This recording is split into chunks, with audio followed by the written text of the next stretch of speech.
안녕하세요. 김대비 기자입니다. 독일의 프리드리히 에버트 재단은 2017 에버트 인권상 수상자로 한국의 촛불 시민을 선정했습니다. 에버트 재단은 평화적 집회의 자유는 생동하는 민주주의의 필수 요소라며 한국 국민의 촛불 집회는 이 중요한 사실을 전 세계 시민에게 각인시켰다라고 선정 이유를 전했습니다. 역사의 길이 남을 위대한 일을 해내신 촛불 시민들에게 축하 인사드립니다. 국민들은 추운 겨울 동안 정의로운 대한민국과 적폐청산을 위해 촛불을 들었지만 정권이 바뀐 지금에도 한일 위안부 협정 폐지, 사드 반대, 세월호 진상조사, 이명박 전 대통령의 수사 등 크게 진전된 일이 거의 없습니다. 정치권은 제대로 된 정치를 구현하지 못한다면 촛불은 언제든지 다시 타오를 수 있다는 사실을 명심하고 여당과 야당의 힘을 합쳐 적폐청산을 위해 최선을 다하기를 바랍니다.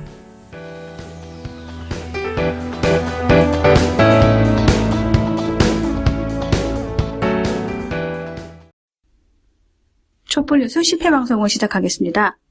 첫 번째 소식입니다. 15일 민중연합당과 새 민중정당이 합당하여 만들어진 민중당의 합당대회와 광장 출범식이 있었는데요. 세계적인 석학인 MIT 농 촘스키 교수가 축하 인사를 보냈습니다. 민중당은 보도자료를 통해 촘스키 교수는 새로운 민중당의 출범은 정의를 위한 투쟁을 북돋우고 행동하는 민중참여에 기반한 민주화에 의미 있는 진전이라며 엄청난 위협에 놓인 한반도와 전 세계의 갈등의 평화적인 해결을 위해 투쟁하는 민중당의 출범을 환영한다고 전했습니다. 두 번째 소식입니다. 한반도 평화를 위한 시위가 해외에서 계속되고 있습니다. 14일 백악관 앞에서 열린 집회에는 민중당 평화원정단, 함석헌 사상연구회, 코드핑크 단체 등이 참여했으며 시위 참가자들은 트럼프 규탄 및 북침 전쟁 시도 중단 촉구 성명서를 발표했습니다. 집회 성명서에서 이들은 전략폭격기, 핵 추진, 항공모함 등 온갖 전략 무기를 한반도에 총 집결시켜 북침 핵 전쟁 연습을 노골적으로 벌이고 있는 미국을 비판하며 조그만 우발적 사고도 곧바로 핵 전쟁으로 번질 수 있다는 일촉즉발의 상황에 우려를 표시했습니다.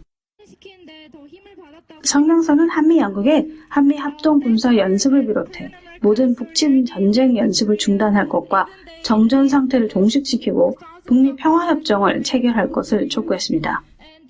참가자들은 행사 마지막에 임을 위한 행진곡과 우리의 소원은 통일 등의 노래를 불렀습니다.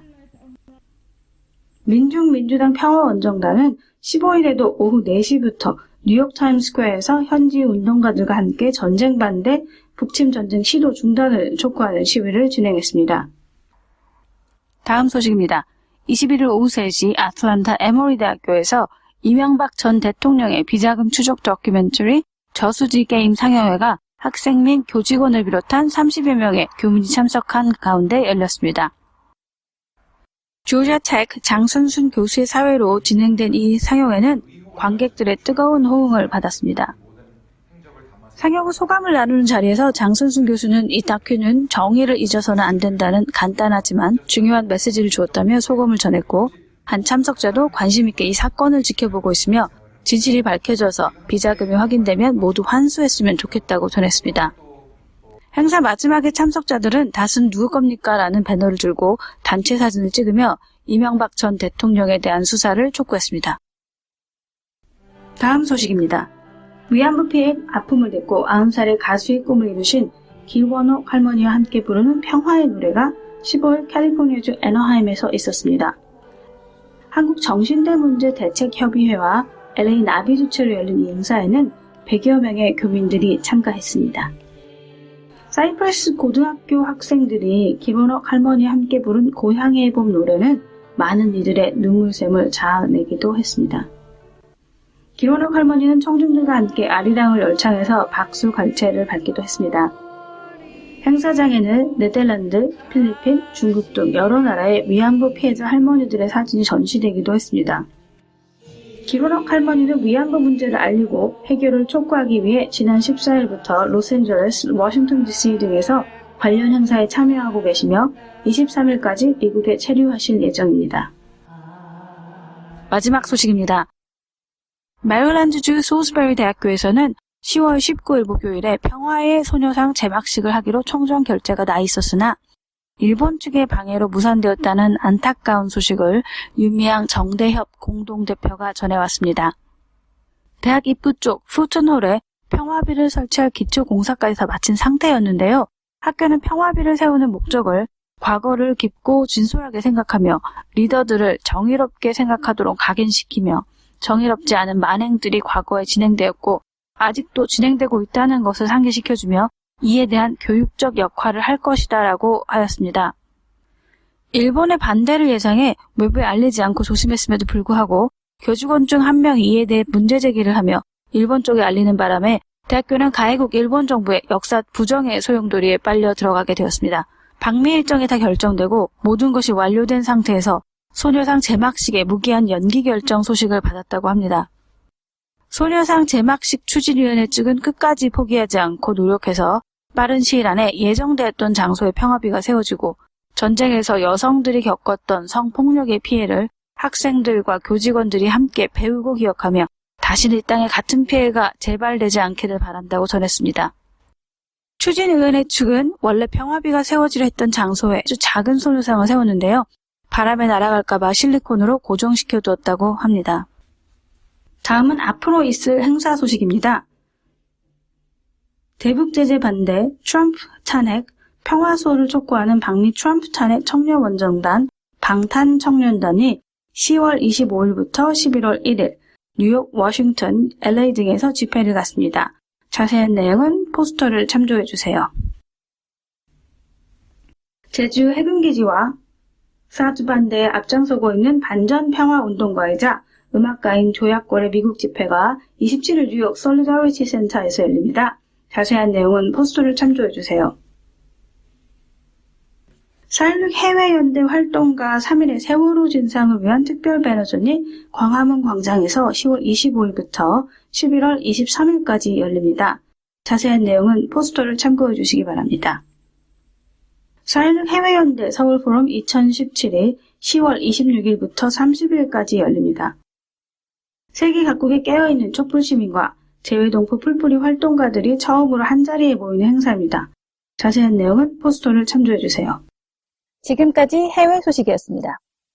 JNCTV에서는 여러분의 후원을 기다리고 있습니다. 화면에 나가고 있는 후원 정보로 여러분들의 정성과 관심을 보내주시면 유익한 방송을 만드는데 귀하게 사용하겠습니다. 그리고 전 세계에 계신 분들의 광고 의뢰도 받고 있습니다. 자세한 광고 문구는 JNCTV 이메일 jnctv2017@gmail.com으로 문의하시기 바랍니다.